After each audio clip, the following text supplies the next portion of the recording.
তাতো কোনে বিলুপ্ত কৰিছিলে কোনে বিশ্ববিদ্যালয়খন গঢ় দিছিলে সেইখিনি সময়ৰ শিক্ষামন্ত্ৰী আৰু বৰ্তমানৰ যিগৰাকী মুখ্যমন্ত্ৰী ডক্টৰ হিমন্ত বিশ্ব শৰ্মা তেওঁৰ সপোন আছিল এটো আজি কটন বিশ্ববিদ্যালয়ৰ ৰাজহৰ জোৰা মাৰিবৰ কাৰণে কটন বিশ্ববিদ্যালয়ৰ ভূমি বা কটন বিশ্ববিদ্যালয়ৰ সম্পত্তি কোনোবা বহিৰাগত প্ৰতিষ্ঠানক হওক বা আন কাৰোবাক বেহা বেপাৰৰ কাৰণে গতাবলৈ যে বিচাৰিছে তাৰ কাৰণে কোনে লাজ পোৱা উচিত মুখ্যমন্ত্ৰী গৰাকীয়ে লাজ পোৱা উচিত অৰ্থ কি অৰ্থ এইটোৱে যে কটন বিশ্ববিদ্যালয়ৰ অৰ্থৰ অভাৱত ককবকাইছে যেটো কোনো অসম প্ৰেমী মানুহে মানি ল'ব নোৱাৰে আমি কটন বিশ্ববিদ্যালয় কৰ্তৃপক্ষক স্পষ্টভাৱে আহ্বান জনাইছো দাবী জনাইছো যে জাননীখনৰ জৰিয়তে আপোনালোকে কি বুজাব বিচাৰিছে সেই কথাটো স্পষ্ট কৰক গুটে জাননীখনে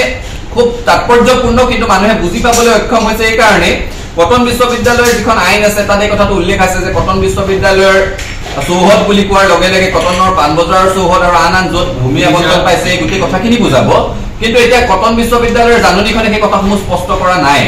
তেওঁলোকে কোনোবা এটা মাষ্টাৰ প্লেনৰ কথা কৈছে যাৰ জৰিয়তে গোটেই কামটো কৰিবলৈ আগবাঢ়িছে মাষ্টাৰ প্লেনটো কি কটনিয়ানসকলে গম পোৱা নাই কটনৰ পৰিয়ালটোৱে গম পোৱা নাই কটনৰ শুভাকাংক্ষীসকলে গম পোৱা নাই গতিকে মানুহৰ মনত